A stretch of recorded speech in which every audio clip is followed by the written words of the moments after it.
Actually, the first questions that you face and you have to cope with when starting to use artificial intelligence is which tool I have to use. Now, I must say that offering of AI tools is extremely overwhelming. And I always actually think and like to make a parallel with Netflix. When you go into Netflix, now the most difficult thing when you are on Netflix is to choose what you want to watch.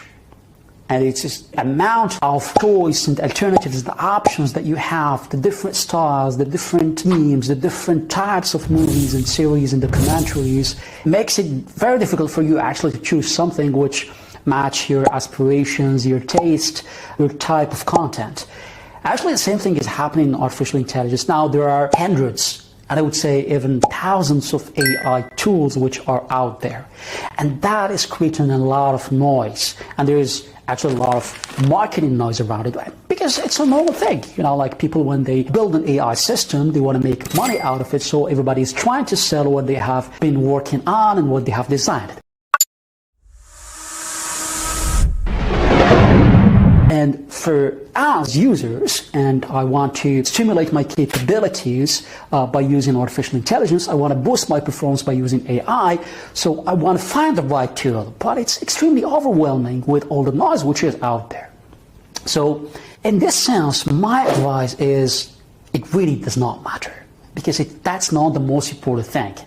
And one of the biggest mistakes that the beginner AI users make is that they think that they have, or they try to actually learn many different tools on the same time. That's not what it matters, because it's not about the technicalities of the tools, it's about the mindset of the artificial intelligence. And that's why I have designed and developed the AI-powered mindset framework and model to help people who would like to stimulate their capabilities to the fullest using artificial intelligence.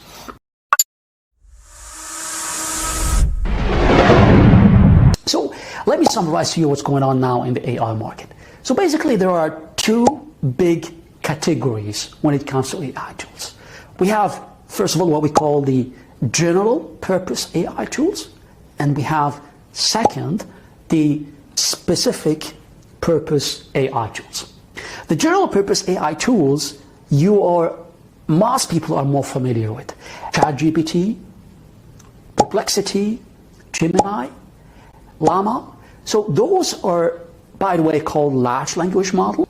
Now, the second type of AI tools, those are AI tools which are based on AI algorithms which have been trained to actually serve specific tasks.